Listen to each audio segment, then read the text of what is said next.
record-breaking budget. The Ministry of National Security had a record-breaking budget this year. The budget alone for the Ministry of National Security was the country's budget a couple years ago. This was enough money to run the country a couple years ago. The Ministry of National Security. SubhanAllah. What is the objective of the Ministry of National Security? Right? What they gear towards? Crime prevention? Or crime suppression? All they gear towards is crime detention. That is it. Crime detention. Right? Build more prisons, more law enforcement, more guns, more armored vehicles, more equipment, more police brutality, more corruption. That is all. Just more corruption. That is what it is. More money to buy stuff to put in your pocket. You going around just arresting people and locking up people, shooting people, brutality. All these heavy equipment and all this thing that's going on. And you can't even send a representative. All this money the national security have, or they got this year, and still so much crime.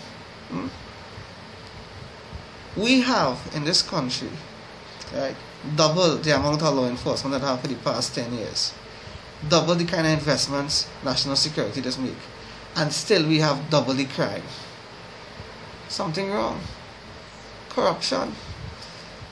It's too much corruption. It's too much corruption.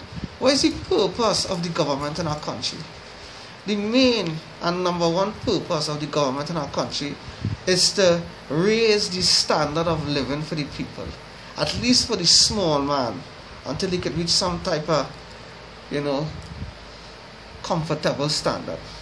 Right? With regards to safety and security and justice and the availability of goods and services. It's not supposed to be the objective of the government, because it is totally not the objective of these governments that pass. I mean, the country have record-breaking budgets, and yet poor people remain poor or even poorer. Something have to be wrong. This last budget was $10 billion US. You know what that is equivalent to? It is equivalent to every adult human being in Trinidad and Tobago, right, could get $200,000 per annum to see about the family. Each adult, everybody over the age of 16, could get $200,000 cash every year to see about themselves and the family. That is what our budget is, right? Yet there are people who are still unemployed, and only one or two people collecting billions of dollars. Look, they just passed out a contract to WASA, right? A $6 billion contract to WASA. Where that money going? That is almost the whole country, the whole entire country of Trinidad and Tobago budget for 2010. $6 billion US for a WASA contract. Wow. Yeah, boy. So let me see, right? We want constitutional reform. The government crying this for the past 10, 12, 13 years, 15 years. We need constitutional reform. We need to change certain policies in this country, right? For the upliftment of the people. Yeah? Okay. But then let me do that, right? Let me stop playing politics, let me do that. Let me raise the standard of living for the people, right? Okay. So here was the constitutional reform that the people want, right? We want all members of cabinet, all members of parliament, everybody who represent, every representative for every constitution, right? Them and their immediate family, yeah, must be subjected to the things that the smallest man in the constitution is subjected to, right?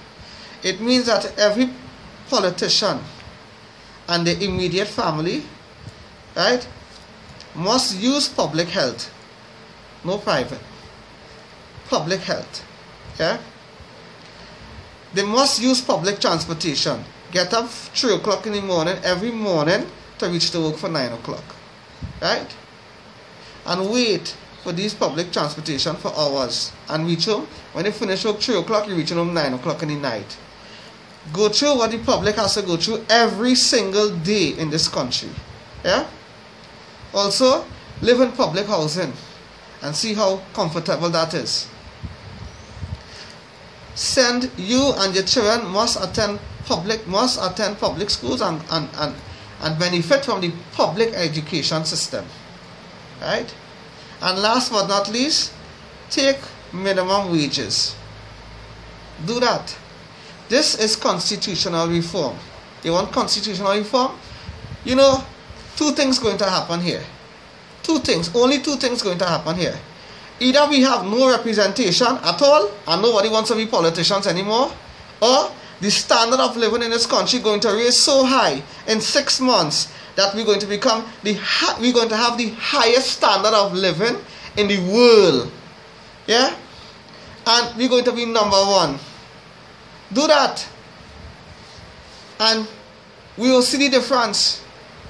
Let me make a change as a people, even as the government, right? Let me make some changes.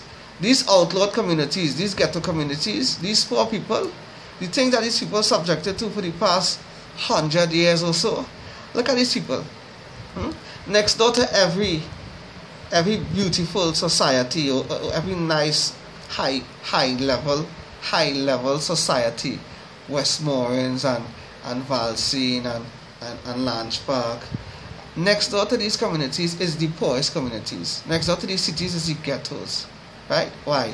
Because the people who live in these poor communities are the people who service the cities and the ghettos and live.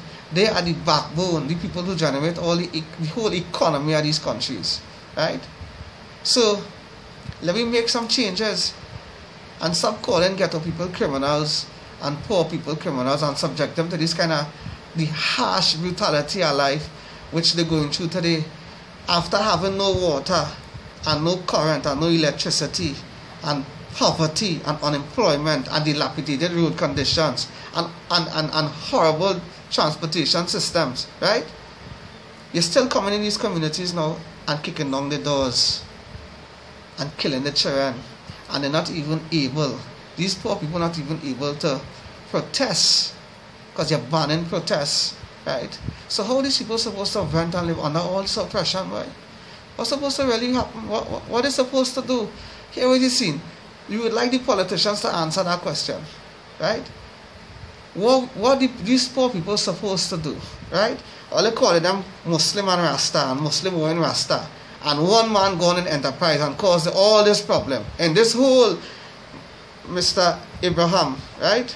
One man come from wherever he come from, one human being, one individual, right, with whatever resources he have, come and manipulate 15 or 20 youth men, and you as the commissioner of enterprise and the commissioner central, right, you tolerate one man coming in your community, right, and creating all this havoc. Yeah?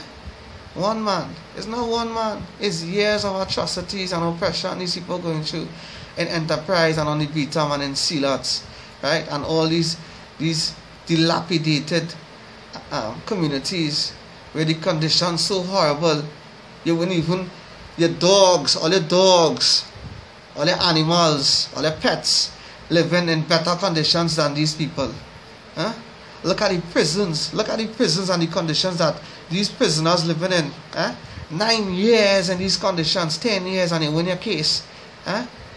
All they looking up all these so-called heads and talking about crime. All it's so brutish. I didn't even know, like, you had to be, like, the criteria to become a police or something is stupidity. You so intelligent, you locking up all the heads, right? And putting them in prison and calling them gang leaders. All these individuals, Bombay, Doggy, Rojai, Miceman, right? And who else ever are they looking to lock up, right? Locking up all these community leaders, right? Which all they give them these names, right? What do you expect to happen? All the youths on the streets running wild. You ain't think the crime will increase? Come on, man. Subhanallah. May Allah grant us the understanding. And you see this Rasta city Muslim war that people trying to promote? It's stupidity. We are all poor people going through all kind of oppression. Muslims up in John going through the same thing. Bitam youth going through on the Bitam and in Silats. And when they bunch up all of we together in the jail, it's the same conditions. They pull we out one by one and mash we up. Right? We same families and parents and have to come and visit us and go through the same atrocities and oppression while they're visiting us. Right? So let me parallel the rest of the Rasta city Muslim war, stupidity, and let me keep it real. Let poor people come together and make changes in this country and stop promoting this foolishness. And all these youths who having their Rasta anthems and the Muslim anthems and all this foolishness and putting fuel to the fire is dotishness. It's poor people alone that suffer. Right? So let me make changes as a people, not as a religion or not as a group, as a people in this country. Inshallah. Subhanallah wa bihamdihi subhanallahil azim. Allahumma salli ala Muhammad wa ala ali Muhammad wa baraka sallam. Assalamu alaikum wa rahmatullahi wa barakatuh.